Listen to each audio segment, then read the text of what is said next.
Setelah rehab, ada proses selanjutnya lagi Pak dari pihak kepolisian? Apa direhab aja? Apa nanti ada selanjutnya? Siapa lagi? Cukup direhab aja.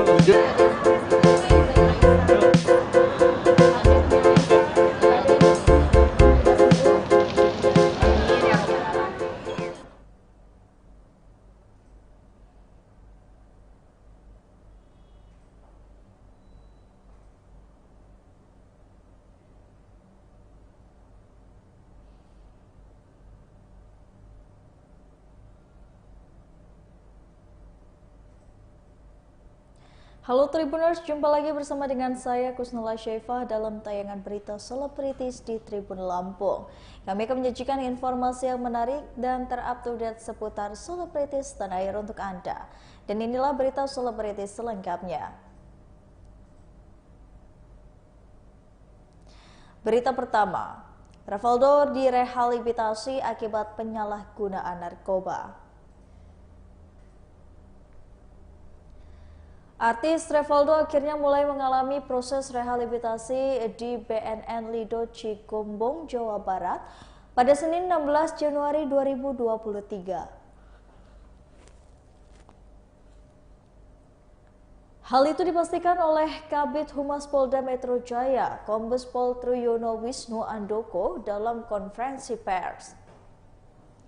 Dalam masa rehabilitasi selama 12 bulan, polisi juga memastikan bahwa proses hukum akan tetap berjalan.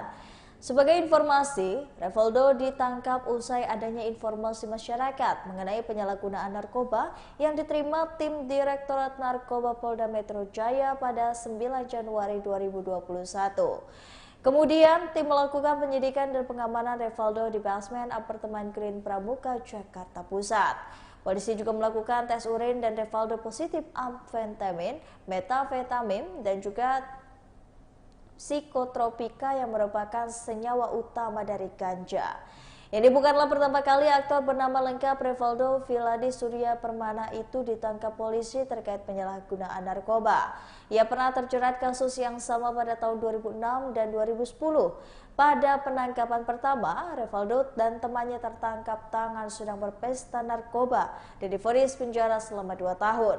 Ia juga harus denda sebesar 1 juta rupiah dan subsidiar 1 bulan kurungan karena terbukti tidak berhak untuk memiliki narkoba berjenis sabu-sabu. Revaldo kemudian bebas dari penjara pada tahun 7 Desember 2007 karena disebut kelakuannya baik selama menjalani masa hukuman. Penangkapan kedua pada 21 Juli 2010 karena penyalahgunaan narkoba sabu-sabu seberat 50 gram dan usai 5 tahun penjara. Revaldo pun bebas 5 September 2015.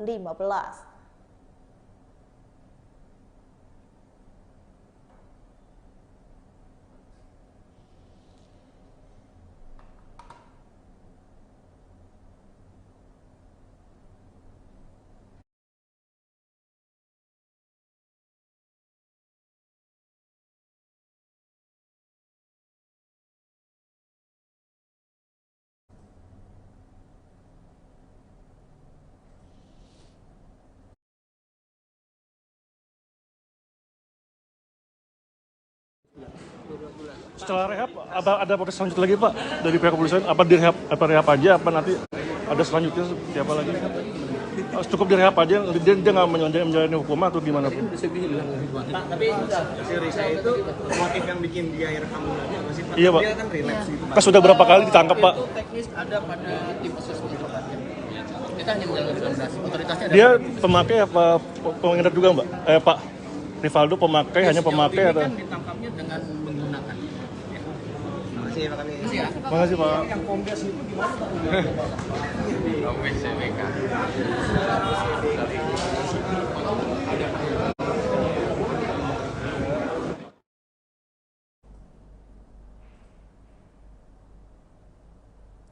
Katarak pada anak seperti anak Astri Welas susah mendapatkan sekolah yang mau menerima.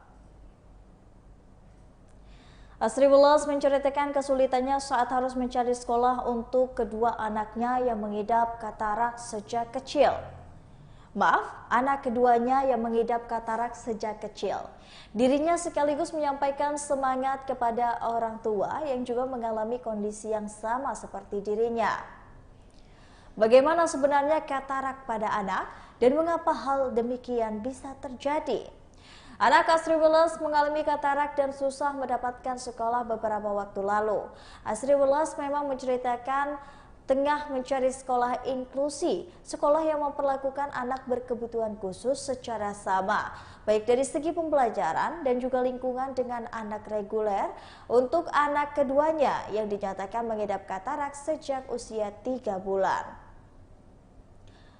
Namun Asri Welas akhirnya dapat bernafas lega ketika anak keduanya Ryan Gibran Rida sudah dapat bersekolah setelah menerima banyak penolakan dari sejumlah sekolah taman kanak-kanak.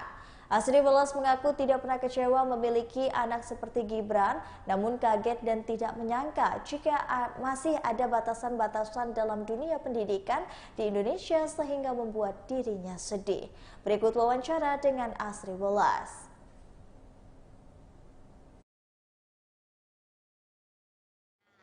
Sekarang memang benar-benar kesibukanku yang lumayan, jadi aku sama Mbak Indi Baren kadang tanya atau enggak sama istri beliau ya, tapi sebelum mungkin sibuk, jadi aku bersama Mbak Indi Baren, Mbak ini sekarang udah gimana gitu. Jadi ya alhamdulillah udah baik, jadi udah lebih sehat dan bisa bicara lagi ya gitu untuk anak-anaknya juga. Jadi ya memang aktivitasnya aku lumayan nih, jadi belum kesana lagi. Dan sudah bisa dijenguk ya? Udah. Tapi harus dibatasi juga. Betul, masih dibatasi. Jadi nggak apa-apa, aku masih kirim doa, terus juga aku ngobrolnya sama Mbak Indi Baren, sama keluarganya aja. Jadi ya, nah aku juga suka lihat dari WA grup ya. Jadi kadang kita punya WA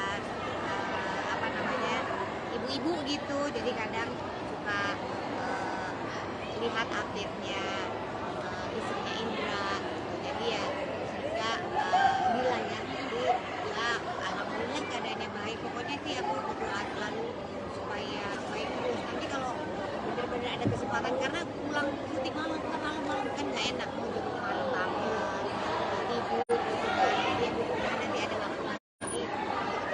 Tapi tadi sebenarnya tanggal 13 harusnya eksiden. Oh betul, kemarin memang ulang tahun ya. Kemarin itu ulang tahun Mas Guru Sukarno Putra, harusnya saya MC bareng sama Mas Indra ya gitu. Mas Guru juga mengucapkan semoga lekas sembuh. Kita semua juga kemarin ada berdoa sedikit untuk Indra ya, semoga dia, karena memang setiap ulang tahun Mas Guru tuh aku sama Indra yang MC gitu ya, karena kita alma mater Guru Sukarno Putra ya. Jadi ya betul, jadi kita merasa kehilangan banget, nggak kumpul tahun sekali di Kecamatan Mas Guru Sukarno Putra ya. Tapi ya kita berdoa seperti yang kita lihat, alhamdulillah udah baik. Mudah-mudahan diberi kesehatan terus ya, supaya bisa ada TV lagi. Indra, ditunggu Indra ya.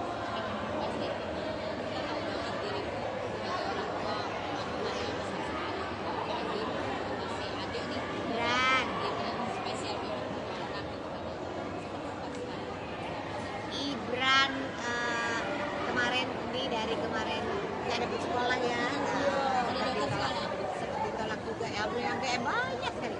Kemarin kita juga gini, ini kenapa ya, apa yang salah, kemarin kita ke psikolog, kita tes Ibran ini semana, Ibran ini apa yang mesti diperhatikan gitu ya. Jadi mungkin Ibran akan ada di TK sampai 7 tahun, sekarang dia masih 5 tahun. Jadi nanti SD-nya belum tahu.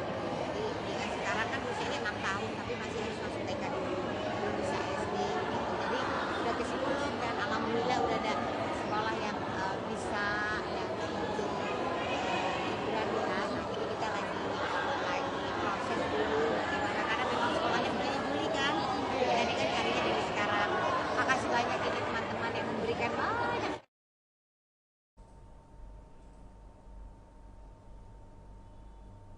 Main teater musikal, Fatih Undru akui kesulitan menari balet. Aktor Fatih Undru didapuk memerankan karakter Anuspati di teater musikal Ken Dedes yang akan digelar pada Maret mendatang. Menurut Fatih, bermain teater ini sangat berbeda dengan membintangi film. Meski begitu, bermain teater tidak terlalu sulit baginya karena ini bukanlah yang pertama. Teater musikal Ken Dedes akan tampil pada 18 hingga 19 Maret 2023 di Cipura Artepreneur. Fatih Unru mengaku sudah berlatih sejak Desember 2022. Sejauh ini, baginya yang paling sulit ketika harus menari balet. Kendati demikian, Fatih Unru sangat excited untuk tampil lagi di teater. Aktor berusia 17 tahun ini mengaku memang sangat menyukai seni teater sejak ia kecil. Berikut wawancara dengan Fatih Unru.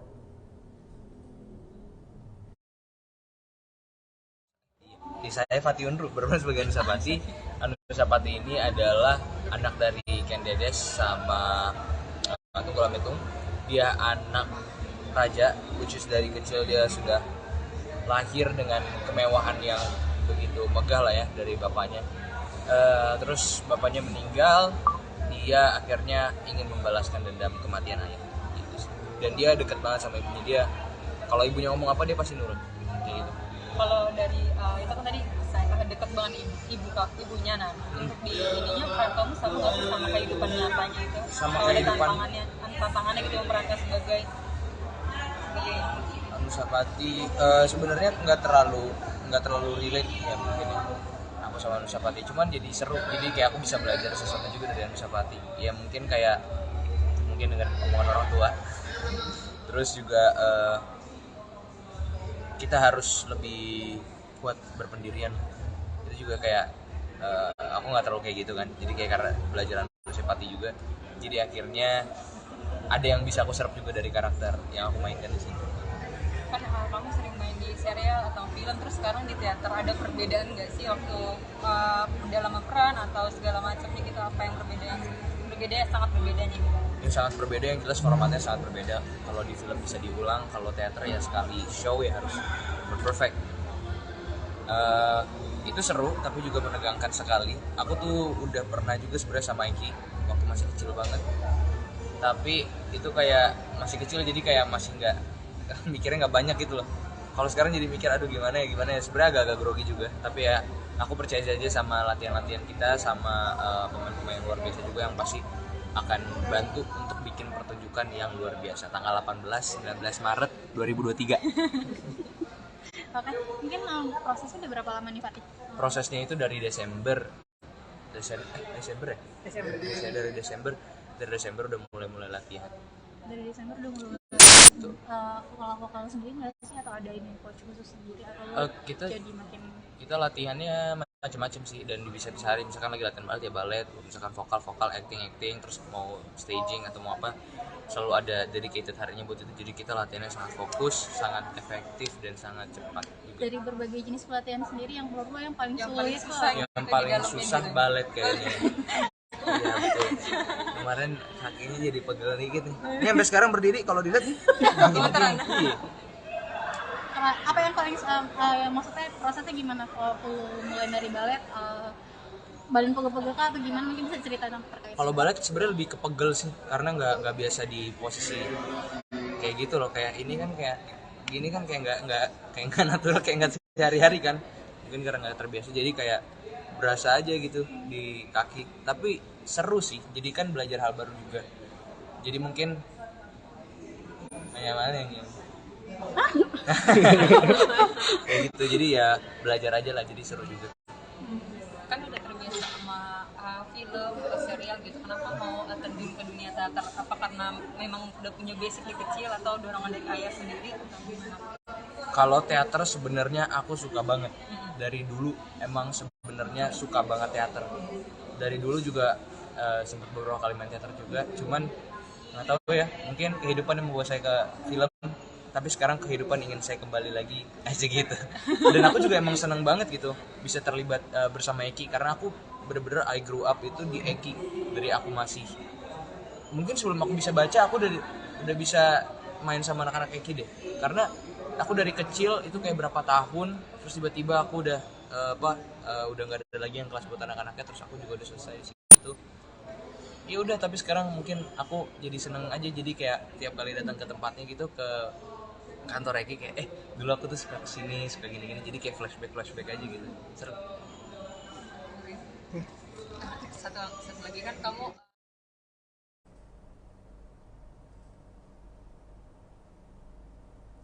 Berita selanjutnya, Astri Welas pilih menjadi instruktur, disebut senam Zumba sebagai party yang sehat.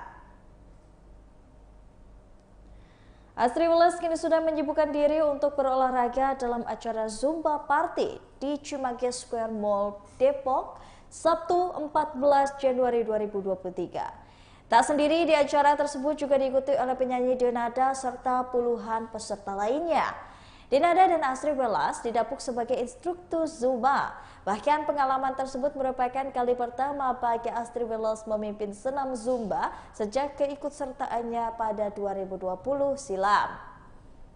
Wanita berusia 43 tahun ini merasa menjadi instruktur Zumba membuatnya sangat bahagia. Ia bisa sejenak melepas penat dan kehidupannya sebagai public figure. Denada yang juga merupakan instruktur Zumba kemudian mengajak Astri Welas untuk memimpin olahraga asal Kolombia tersebut.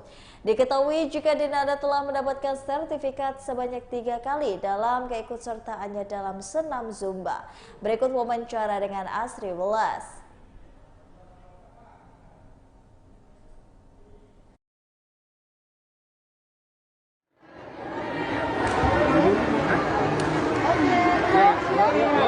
Baik, Mbak Dena sama Mbak Astri mengisi ruang waktu weekend berolahraga bareng dengan para ibu-ibu yang memang seberapa sih? Udah kenceng Mbak Astri, Mbak Dena ya? Suaranya udah kencang. Kamu ini kendor ya? Suaranya.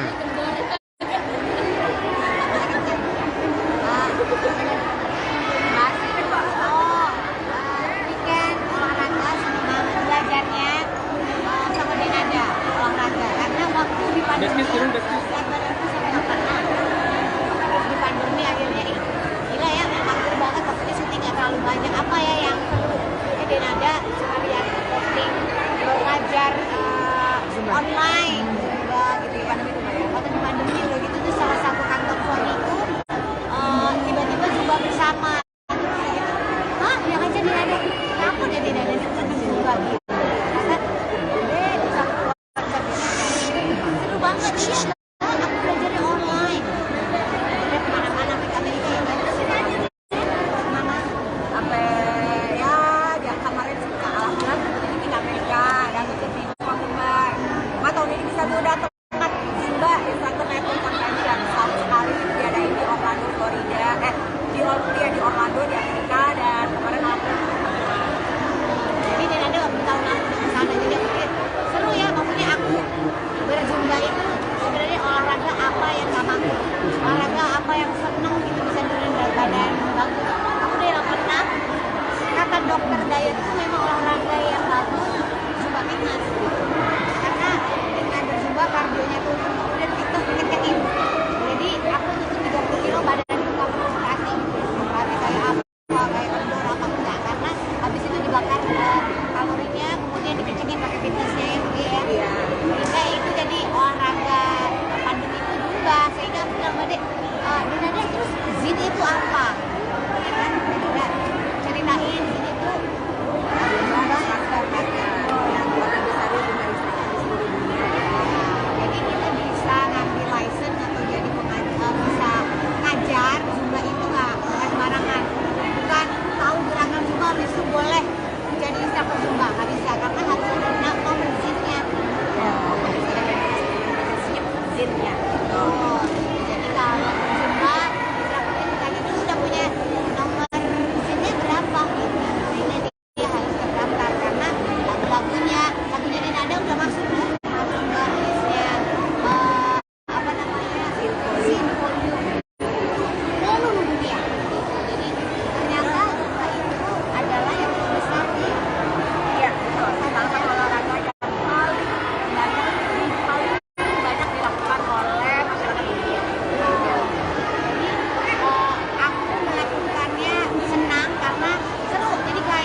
Berita selanjutnya, istri Indra Bekti galang dana pengobatan, netizen bandingkan Ardelia Jolita dengan Denada.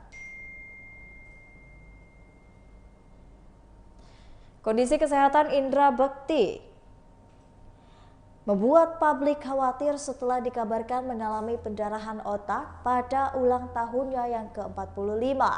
Indra Bekti akan masuk rumah sakit dan menjalani operasi pembuluh darah. Seperti yang diketahui, sebelumnya Indra Bekti kini dikabarkan telah sadar setelah koma.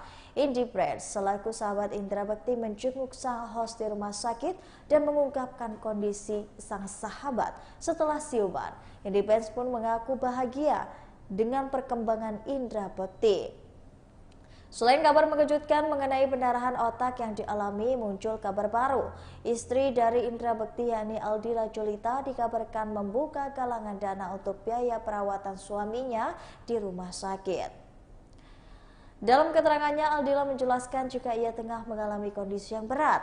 Ia pun kini tengah mengusahakan biaya untuk perawatan Indra Bekti. Aldila Jolita mengaku bahwa jika biaya perawatan sang suami sudah membekak. Ia juga menjelaskan jika selama 20 hari ke depan Indra Bekti harus bisa menjalani perawatan di rumah sakit, sementara pada hari keempat biaya yang dikeluarkan sudah sangat besar. Berikut wawancara dan tanggapan Denada.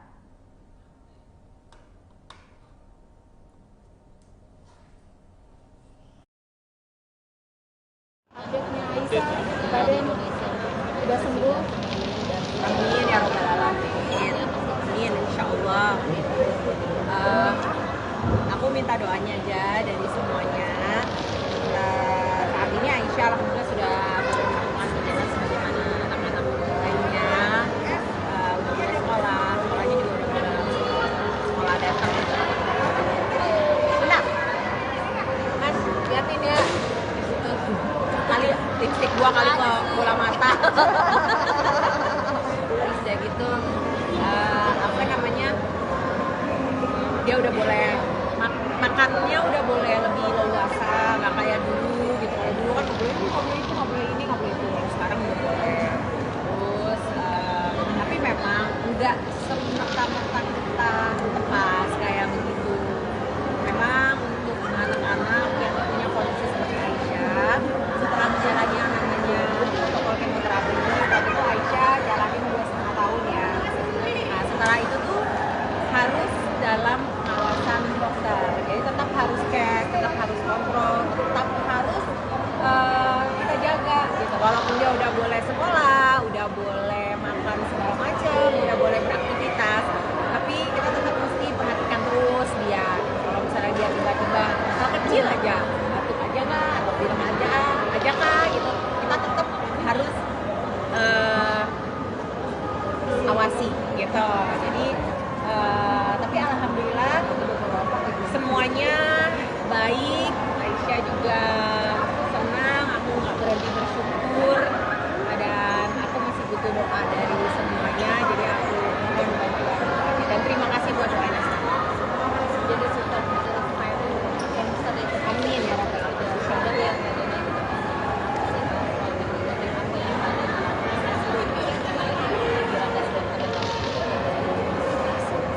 Dilema ya, sebagai ibu aku melihat anakku itu kepengen banget sudah selama 2,5 tahun lebih ya, 2,5 tahun. Setelah itu kan dia masih ada masa dimana setelah gini nih, setelah dia menjalani kemoterapi, sama kemoterapi itu kan dia kayak di penjara ya, nggak boleh kemana-mana, benar-benar harus di rumah. Kegiatan dan kehidupan dia itu hanyalah rumah dan rumah sakit, rumah sakit. Mau bawa dia jalan-jalan pun bawa jalan-jalannya ke supermarket yang ada di rumah sakit. Itu selama 2,5 tahun dia berjalan kayak gitu. Kita bayangin ini terjadi sama anak umur 5 tahun. Yang mana di kehidupannya dia sebelum dia di Singapura itu, dia tuh kerjaannya nemenin aku kerja, nemenin aku syuting, keluar kota segala macam. Tiba-tiba dia harus dikurung di sana. 2,5 tahun selesai, aku pikir oke, dia udah bisa jalan nih, udah bisa keluar dari pandemi dan